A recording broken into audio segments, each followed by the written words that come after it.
brand new episode of Comic Point. We got a lot to talk about. We got two comic books. One I didn't read, and one I did read. I'm one of your hosts, D, and I am Justice from FTO Nerd.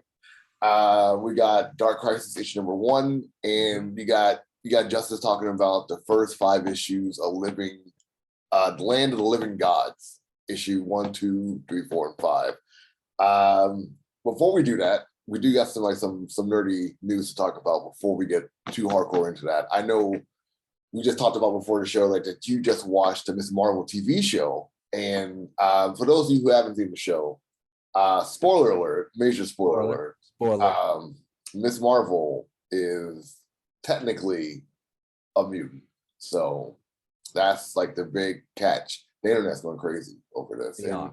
It I can't help but think to myself, like, oh wow, like I know you and I personally have been talking about like how the MCU is going to mess up the mutants, and like this is like technically, if we get real technical, Professor Xavier was the first mutant we saw inside the MCU, but but like the way like they're promoting Khan as being like the first like showcase mutant of the MCU, it's not going off to a good start, and like a lot of fans are mad because they're not following the source material. You're not been talking about source material for I don't know how long.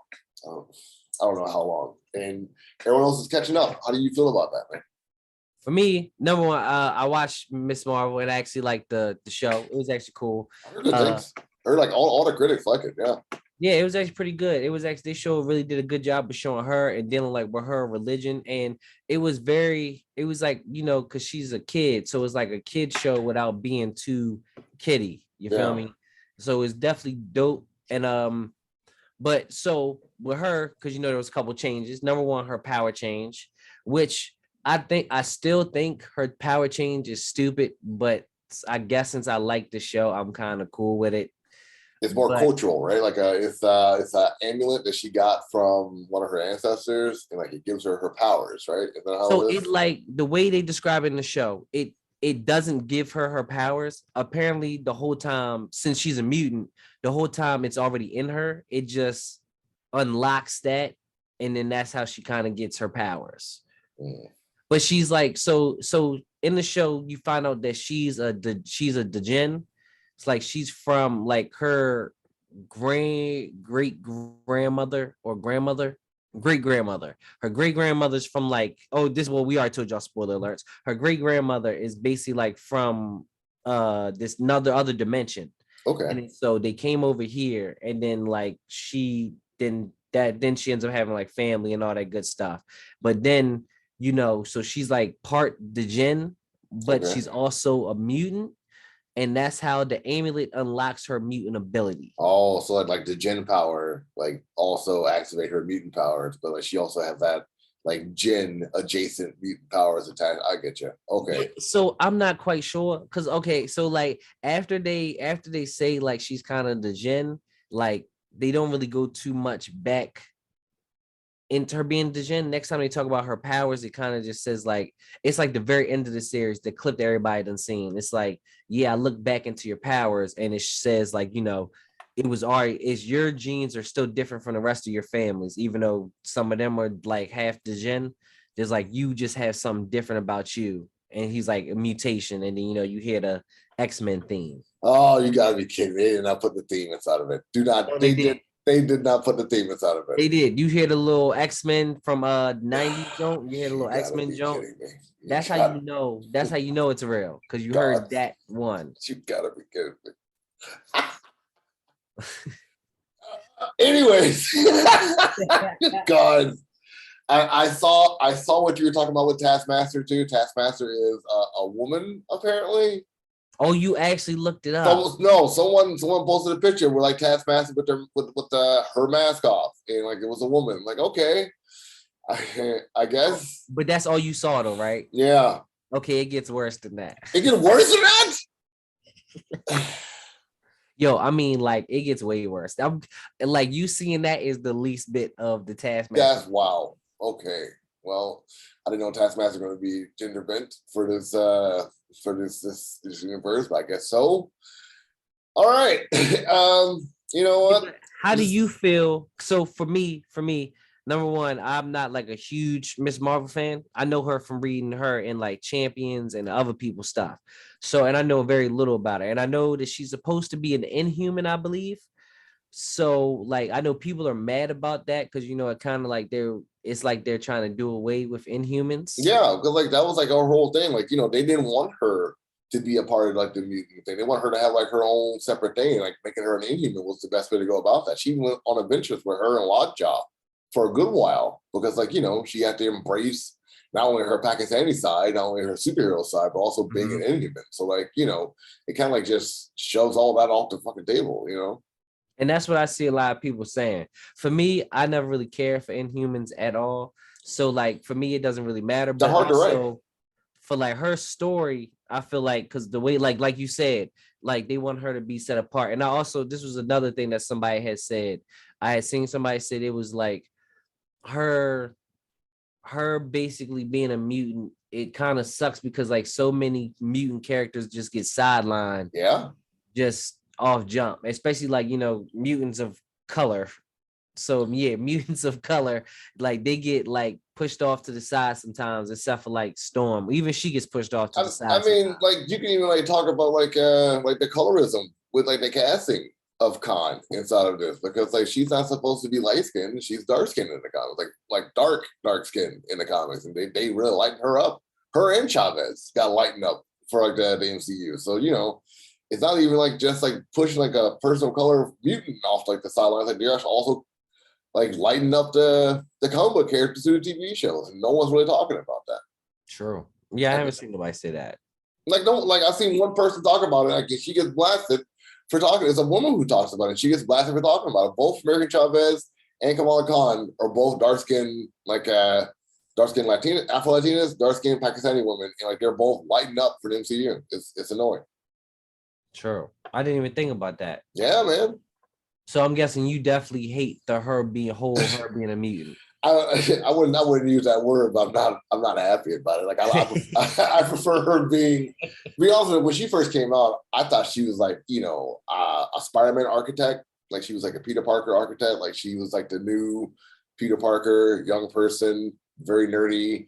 I thought she was annoying because like she was just fangirl over all the characters. Oh my god, this is Wolverine! Like I know all your stats, your adamantium skin and Weapon X. Like you just rattle off all their stuff. Like I do not want, nor do I need to hear this while I'm reading the comic book about characters I already know about. And sure. And she changed. Like she joined the Champions. Her character changed. She met Miles. Like they started to click. Like they really like rolled like a good interaction with all the characters in the Champions. I thought like their interactions in the Champions was good. Like and they leveled out. Yeah, in Champions. Definitely. I'll say that they level all those characters out in Champions. But her being Inhuman was like a big part of her character, and like it really made you appreciate the Inhumans. I think like her being Inhuman is what prompted the Inhumans TV show to be made. To be completely honest with you, man. True. I mean, you may be right. I mean, if you think, well, at least to me, since I'm not too big on Inhumans anyway, but in the last, let's say, I think last thing Inhumans I can really remember was kind of when they was trying to do the Inhumans versus the X-Men, or was it Avengers? It was Avengers versus X-Men. Yeah. It didn't. The only time I remember like Inhumans coming in like them, but like mostly for the most part, she's been the most popular Inhuman in like the last 5 or so years, I would say, maybe more. At least to me, I mean, she's been the only one that I've really seen. So I can definitely see them making the show just because of her, even though I heard that show sucked. I didn't even watch it. The Inhumans show? Yeah. It was slow. It was like really slow. I watched like one episode, like the pilot, and that's about as far as I got. I couldn't. Yeah, people say that joint sucked. So I feel like if they wanted to do something with the Inhumans, the best way to go about it would be the Eternals. Like put the Inhumans and the Eternals together, considering that they got such a connection in the comics to each other. That's like the best possible way to go about it. If you want to bring the Inhumans back, that's the best way to go about it. Yeah, I agree. They're not gonna, but yeah. True. Let's be honest, man. They ain't gonna bring those guys back. Why would they?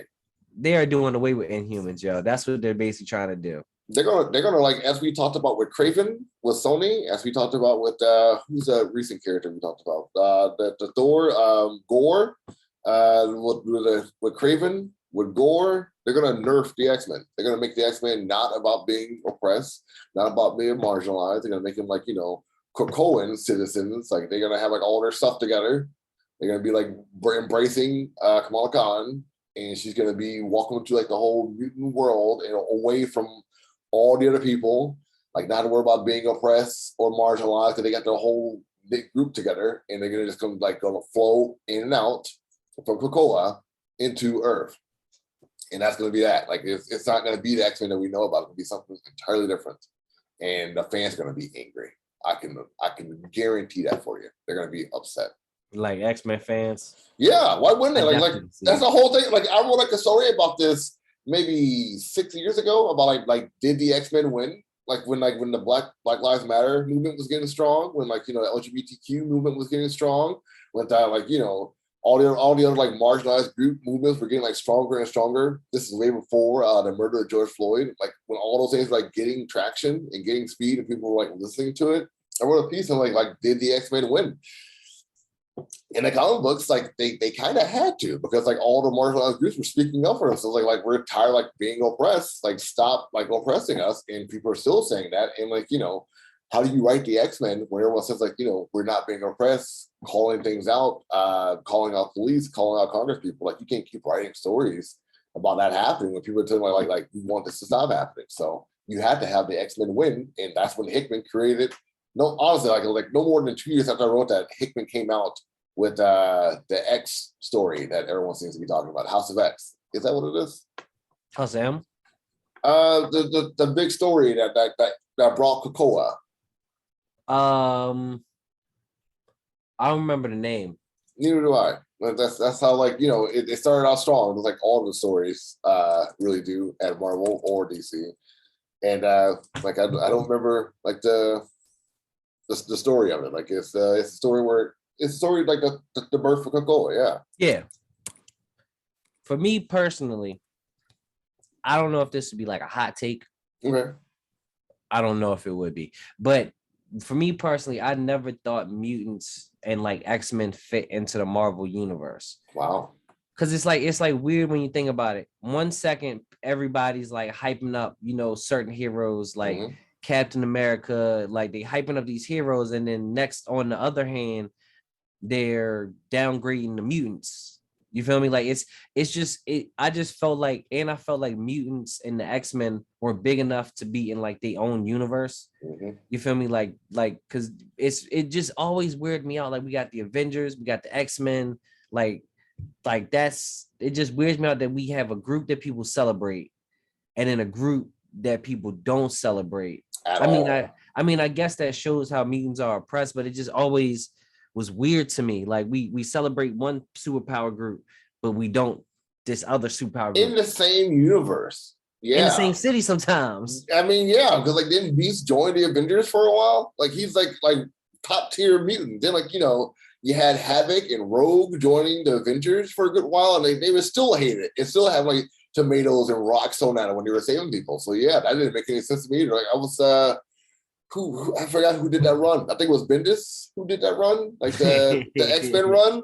It probably was. And like, I know you don't like Bendis, but like it was an interesting story. Like seeing Havoc or Alex Summers being like the leader of the X-Men, like, and the X-Men was still getting shit on the entire time. It didn't make any sense to me.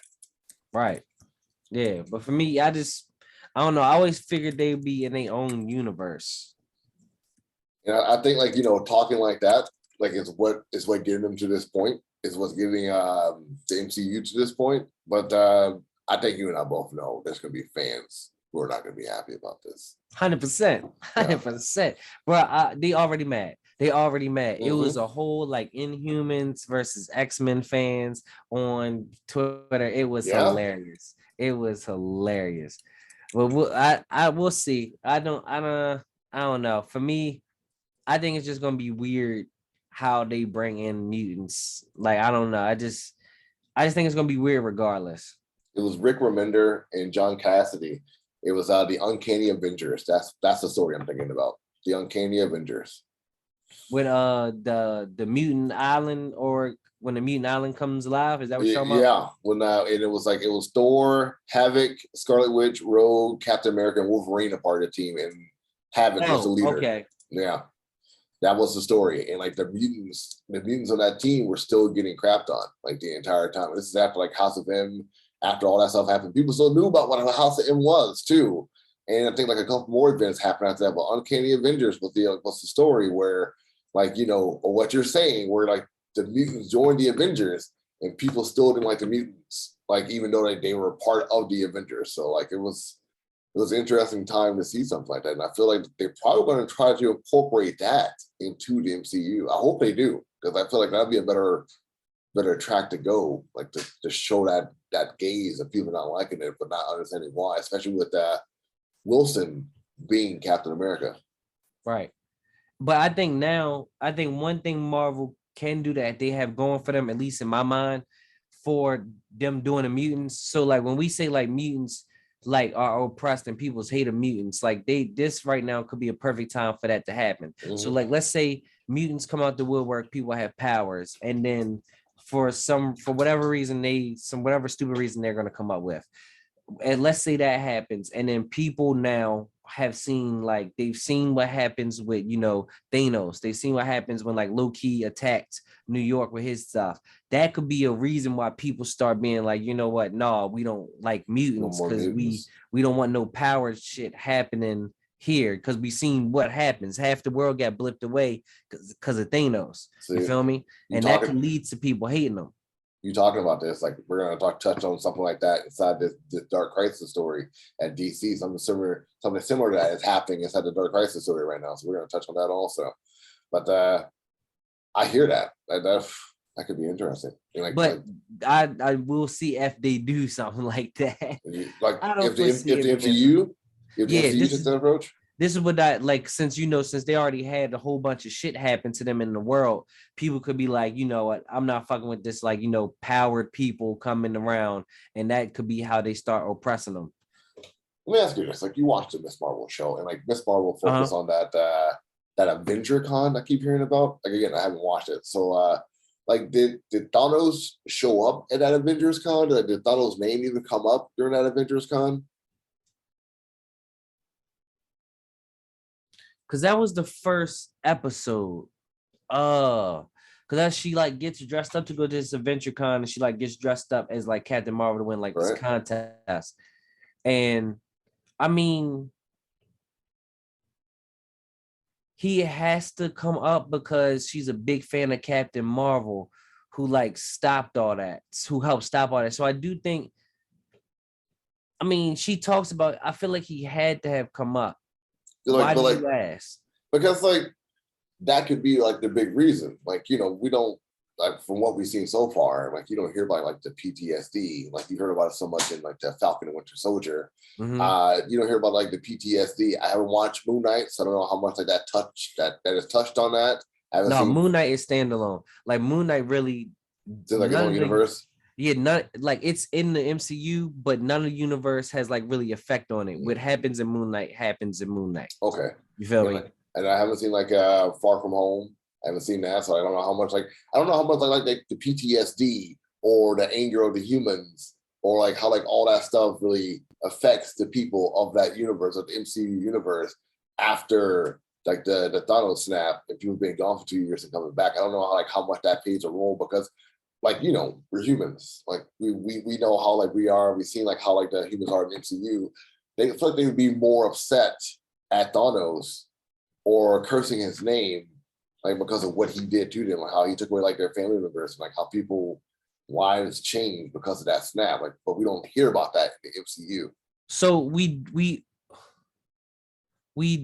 do, but not like that. So we don't see you say, you just said, people being mad at Thanos, cursing his name. We don't see that, but you see I have examples in my head. So you see parts in WandaVision about because Monica was she got snapped. Okay. You see people having to deal. Also in the Doctor Strange movie, there was that one guy that was talking to him about being gone. Like we see people's PTSD from being gone, or like having people that left and came back, but we don't. I can't say they typically say Thanos. Like you feel me? Yeah. They don't like curse Thanos's name. Like it kind of just talked about like them, like themselves. You get what I'm saying? And not more so talking about Thanos. Which is weird. It's weird to me that they don't do it because like it was on Earth where that battle happened like twice. It's like you would figure that they would be talking about it. It's weird. It's really weird. Yeah. But let's take a break and then we'll come back and we'll talk about the comics. Sounds good? Cool. All right. All right, we are back with part 2 of this. I hope you guys enjoyed all that. We went into a whole thing off camera talking about the MCU and like we went into it, didn't we? Definitely did. Fucking Kane getting a fucking Ant-Man and Wasp movie. Get out of here. Jeez.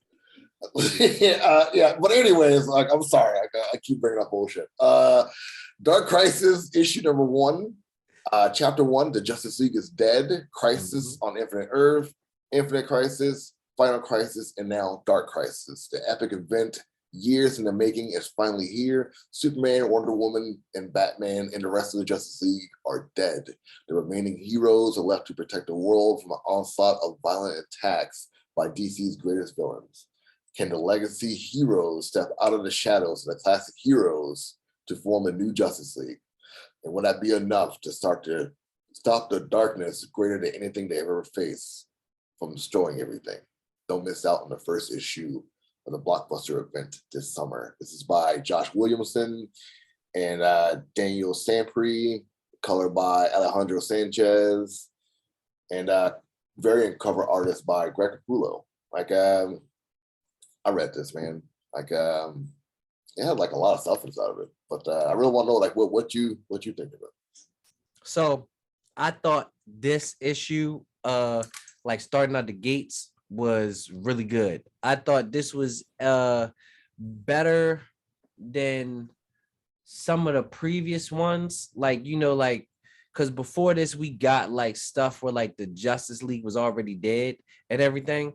So like we had like pre-comics, but like in those, it kind of seemed just a heads up, like they died in Justice League issue number 75, just so everyone knows. Like, so if you want to know like where this happened or where this started, it was Justice League issue 75. Yep. I believe we actually talked about it on one I think we did, yeah. Yeah. So that it seemed like ones after that, it was kind of like, oh, the Justice League is dead, but nobody was taking it seriously because they always come back or whatever. But this one, it seemed like it was the first one it took it seriously. Like it was like, okay, Justice League is actually dead. What are we gonna do now? You like feel me? They went to Dr. Fate. They went to like all the different like shadow cabinets, like agencies. They went like to all the different mystics. Like no one can find them anywhere. Yeah, exactly. So like this one was actually pretty serious, and I like this one because this one we get to see John like go out and try to form a new Justice League.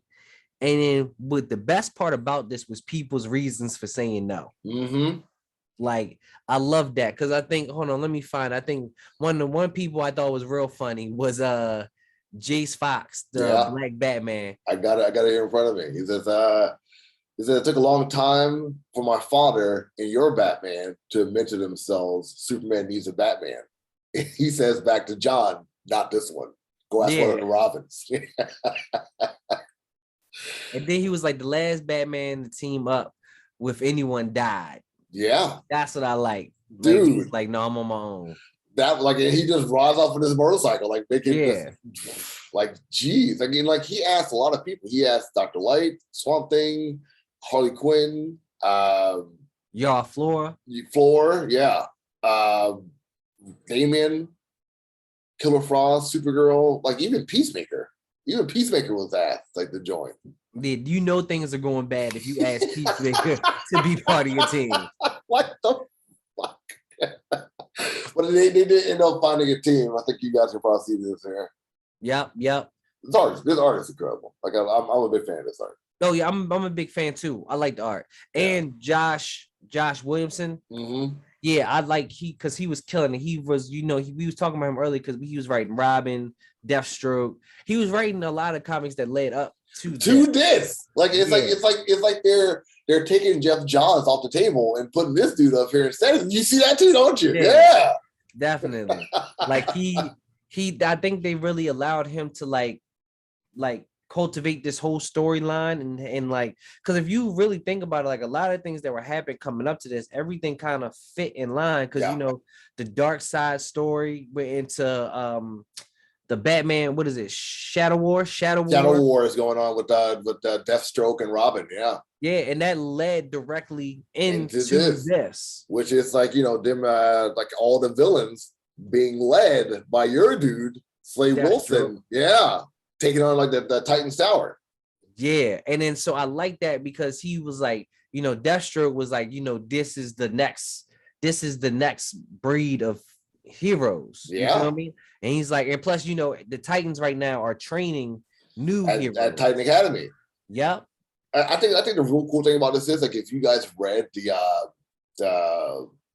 what's the sort of like the no hope no justice series where like the whole thing got started with the Dark Knights and Perpetua and all those things, like all that started out with like Luthor wanting to create villains to take over for heroes. Like he wanted villains like to be like on the forefront, villains to be like on the limelight, and it seems like Slade liked that idea, and like he's also carrying on with that same tradition, like making villains being like the next step, like to take over everything.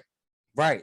And then plus, you know, at the end of Shadow War, just to add more context to this, Deathstroke, he dies, but then they put him in a Lazarus pit, and the Lazarus pit kind of has like that darkness that took over everybody, like, you know, dark side and everything. Ooh. So he like gets in the Lazarus pit, and like the darkness kind of takes him while he's in the Lazarus pit, and it's kind of why he's like so crazy so right now. So hard pressed now, huh? Okay. Yeah, like he's different. So like this is like Deathstroke kind of infected by that darkness. That's crazy. And like as you guys know, like, this is a show we do like spoilers the entire time. We probably should have said that from the jump, but like it's always spoilers on here when we talk about this. There is something that happened in this comic book that it's gonna have a long-lasting effect. I'm not sure like how you feel about this, or if you think it actually did happen, but like, you know, seeing that we're on the same page right now. I mean, seeing Garfield being shot by Slade, like that was something, right? That was definitely something. That was definitely, you know, like because you know that was probably like a hit at, you know, Nightwing, you feel me, taking out his mans, you feel me. So, and that was big. It's showing like he ain't playing around for real. He is not playing around. And like even like you're gonna go a little bit deeper, like when Dick Grayson was giving that eulogy about like all the heroes being dead, and he says something along the lines of as long as we continue to fight and keep these candles burning, the Justice League will live on. And like as soon as he says that, like Slade blows it out. Blows out the candle. Yeah, that was dope. That was like some movie type shit. Right? That was dope. That was dope as hell. Who like like you said, Williamson did like a great job with the comic book. He really he laid it all out, like all the characters got a lot going on. I was very surprised to see that Robin did decide to join the team. I didn't think he was going to. That took me for a loop. I'm shocked to see Damian Wayne, after he kidnapped all those people and locked them away in the prison, join the Justice League. I mean, come on, like that's not the best choice. Still my favorite Damian storyline. I love that. He was literally just capturing people and locking them up in his own little prison. Lobotomizing some of them, dude.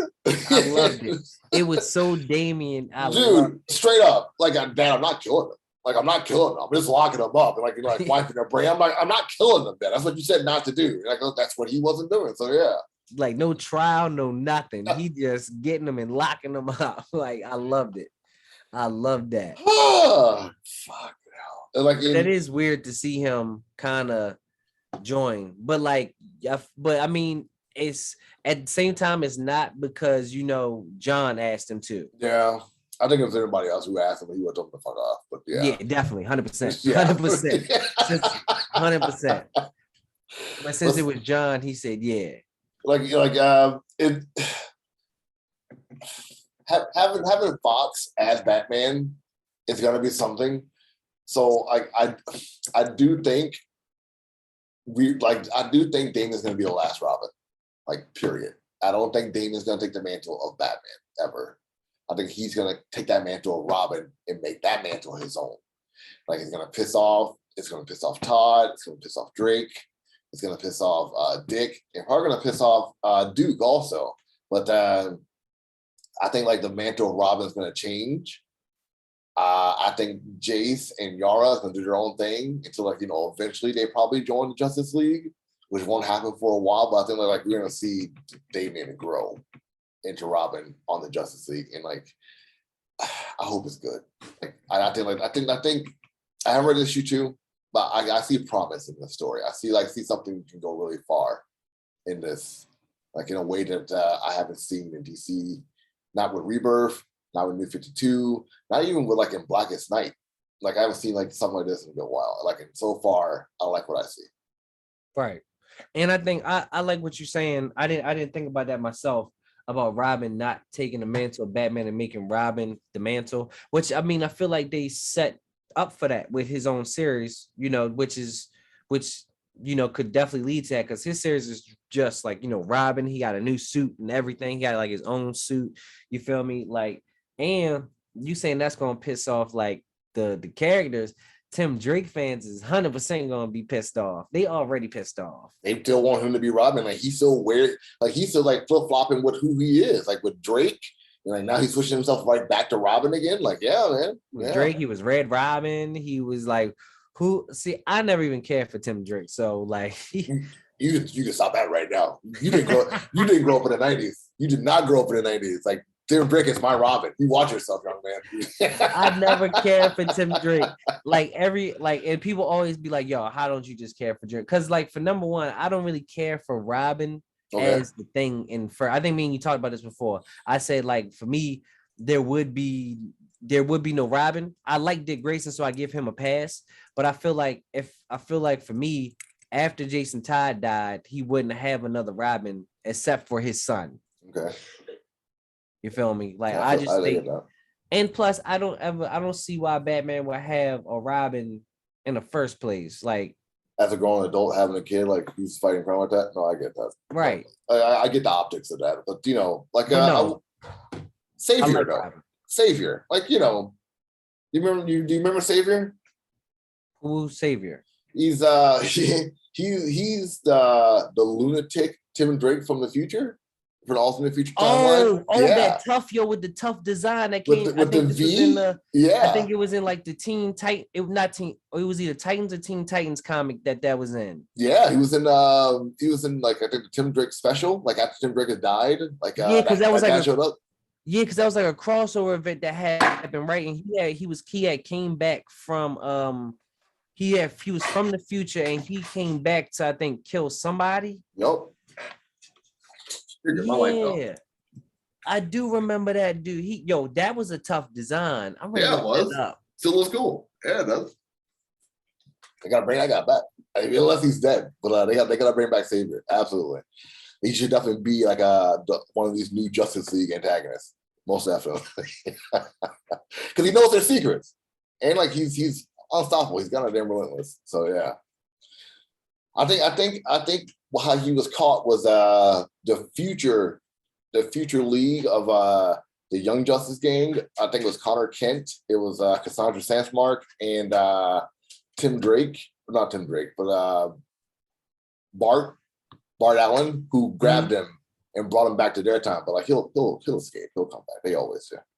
Yeah, no, that was a tough design. Yeah. I remember that one.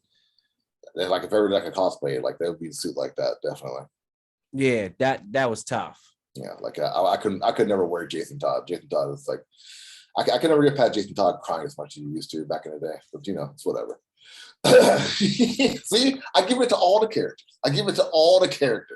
That's probably why they voted for him to die. I mean, dude, he used to cry like even like when he came back when he was like resurrected.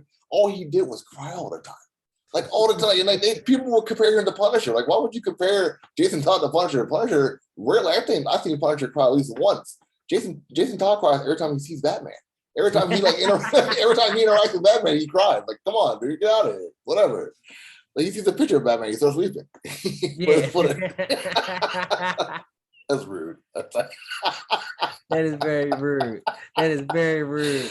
I know Jason's Like, one of your dudes, but yeah. no, but it's true though. It's very true. It is very true. But let's touch on like Land of Living Gods before we sign off here. Like you read this, you got like some words to say like to hype people up for the next episode. Yeah. Yeah. So for Land of the Living Gods, what we're gonna talk about next episode. It's a series out right now. It's actually the first volume, I guess, the first story arc of it just ended at issue 5. It's actually a very dope story. Written by Isaac. I'm gonna have trouble saying this name. Mojajan. Is it Mogahan? Mojajan. I I'm don't. thinking. Is it Mogahan? Mogahan? You're looking at the name? Yeah, I'm looking at it. Yeah. And the art's by Santos. Yeah. The art, number one, that's one thing. When we get to, we'll talk about it more, but this is the art in this comic is great. It's kind of like a futuristic African comic that takes place in the future that deals with kind of like gods and gods. And of course it says the land of the living gods. So we'll talk more about that on the next episode, but it's this very dope comic out right now. So yeah, I'm excited for this. Like, I'm sorry I didn't get to read it, guys, but we got a whole comic book to talk about just for this one episode, and hopefully, like that episode after that, we can come back to Dark Crisis number 2, because that's all I'm going to be reading right now is DC Isn't stuff. Dark Crisis 2 out? It's already out, but like I want to go in order. I want to go in order. You know what I'm saying? Oh, right. Have you read it? No. Okay, I did. So I'm not gonna say nothing. Okay. Oh, you know some stuff then, huh? I do. Oh, see, I gotta read the tie-ins too. So I'm that guy. I gotta read. Yeah. So yeah, there's a couple tie-ins for Dark Crisis right now. I think the Flash tie-in just came out yesterday, actually. Okay. For everybody, today is February 20th. So that was February. I mean, that's not February. What? You fucking time traveling, dude? What the shit? It's July. No, sorry. Where are you right now, man? I have no clue. I'm in the multiverse somewhere. He said fucking February. Dude, it is 80 degrees outside. July 20th right now. And, yesterday was July 19th. I am not editing any of that. Don't edit that. But like I was saying, the Flash tie-in, I believe, just came out yesterday, which is I haven't got a chance to read that, but that's basically a tie-in. I think that's Wally and Wallace West both looking for Barry, I believe. I gotta ask you about that, because like out of all the people that John did ask, he did ask I'm gonna assume that's Jesse Quick with the blonde hair. He has 2 speedsters. Like there's one blonde speedster who I'm not familiar with, and he also asked Wallace to join the Justice League, and like they said, like they're both with Wally, like they're going to be working with Wally, and like I was wondering, like what did you think of that? Like how did you feel about that? That makes sense, because right now I believe in the Flash comic, like I said, the tie-in, they're really focused on trying to find Barry, and then Wally is kind of the new Flash, and then Wallace is kind of coming under his wing as Kid Flash right now. Like this is like just recent, like he's coming under his wing. So I could see them staying there and trying to find Barry. Because I think the whole point of them showing them say no is to show that in their tie-in they're looking for Barry. They're doing their own thing. Gotcha. Yeah. Okay, I gotcha. All right. Which is dope. Like I think really the people at DC and all of these comics, I think they all must have sat in a room together and planned to come to this event, because like just with the different stories, like that with the Barry like Wallace not joining, even Jace, even how small that is, him doing his own thing, because he's in New York right now, like freshly in New York. So like that's him doing his own thing. Robin coming up to this point. It really feels like, because even though Josh wrote a lot of stories leading up to this, there were still everybody else's story still led up to this that he wasn't writing. And like it seems like they're gonna be like going in that direction, even though all this stuff is still happening in the background. Yeah. Like Yeah. it's really like setting up like some world building. That's what you're trying to say. Yeah. Yeah. So that's also what I'm gonna look out for is like I said, with the Flashes doing their own thing, the reason why they said no, I'm waiting to see like everybody else, like what could they be doing during this and why they, if they're gonna show what they're doing during this and why they said no. You get what I'm saying? Yeah. So that'll be interesting to see.